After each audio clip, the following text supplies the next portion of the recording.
दो टर्म्स जो आप लोगों ने काफ़ी सुना होगा, या तो अपने बच्चे के ऑक्यूपेशनल थेरेपिस्ट से या फिर हो सकता है उनके स्कूल के टीचर से, जो उन्होंने कैजुअली मेंशन किया हो कि आपका बच्चा सेंसरी सीख कर रहा है, या फिर दूसरा टर्म कि आपका बच्चा सेंसरी अवॉइड कर रहा है।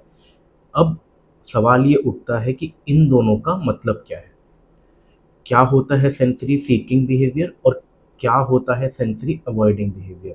तो आज की इस वीडियो में हम लोग इन्हीं दोनों को डिस्कस करेंगे। सेंसरी सीकिंग, सेंसरी सीकिंग का मतलब है कि जब बच्चे को ज़्यादा सेंसरी इनपुट चाहिए ताकि वो अपने आप को रेगुलेट कर सके।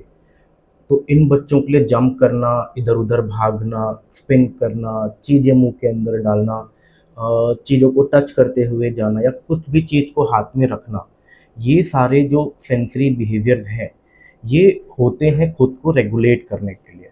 तो अब सवाल ये आता है कि बच्चा ये बिहेवियर्स कर क्यों रहा है? अब ये ज़रूरत आ रही है उनके दिमाग से, और वो इसलिए क्योंकि उनका जो ब्रेन है, वो सेंसरी इन्फॉर्मेशन को या तो बहुत स्लो प्रोसेस कर रहा है या फिर उतना महसूस नहीं करता जितना होना चाहिए। अब इस कंडीशन में क्या है कि जब कम इनपुट मिल रहा है और बच्चे को ज़्यादा चाहिए, तो वो उस सेंसरी इन्फॉर्मेशन को, उस पर्टिकुलर सेंसरी इन्फॉर्मेशन को अपने एनवायरनमेंट में ढूँढता रहता है। इसी कंडीशन को हम लोग कहते हैं सेंसरी सीकिंग। क्या सेंसरी सीकिंग एक नॉर्मल बिहेवियर है?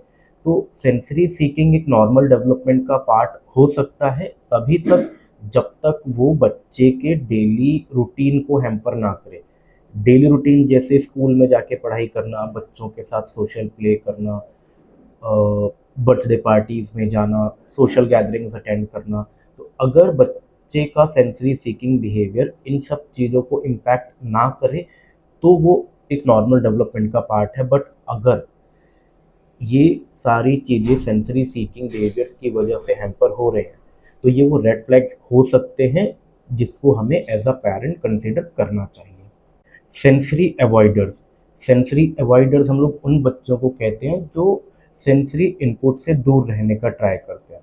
अब वो ऐसा इसलिए कर रहे हैं क्योंकि उनका जो ब्रेन है, वो छोटे से छोटे सेंसरी इंफॉर्मेशन पे भी या सेंसरी इनपुट पे भी एक अलार्मिंग रिस्पॉन्स जनरेट करके देता है, जो एज अ उनको ये लगता है कि जो सेंसरी इनपुट मिला है वो थ्रेट है।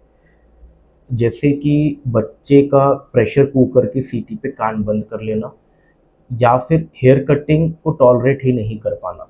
तो सेंसरी अवॉइडर्स जो होते हैं उनके लिए छोटा सा स्टिमुलस को भी ब्रेन बहुत एनलार्ज करके रिस्पॉन्स जनरेट करता है, और फिर बच्चे जाते हैं उन कंडीशंस को अवॉइड करने के लिए। इसी बिहेवियर को हम लोग कहते हैं सेंसरी अवॉइडिंग बिहेवियर। तो अगर आपको लगता है कि आपका बच्चा हर वक्त जंप करता रहता है या साउंड से घबरा जाता है या फिर वो बहुत ज़्यादा चुइंग कर रहा है, माउथिंग कर रहा है, तो ये वो रेड फ्लैग्स हैं जिनका सॉल्यूशन पॉसिबल है। तो सेंसरी सीकिंग और सेंसरी अवॉइडिंग दोनों ही बिहेवियर्स मैनेजेबल हैं, बट तभी जब हम लोग बच्चे की ज़रूरत को समझें, उनकी ज़रूरत के हिसाब से उनको सेंसरी इंटीग्रेशन थेरेपीज़ दें, तो ये दोनों ही आराम से मैनेज हो सकते हैं।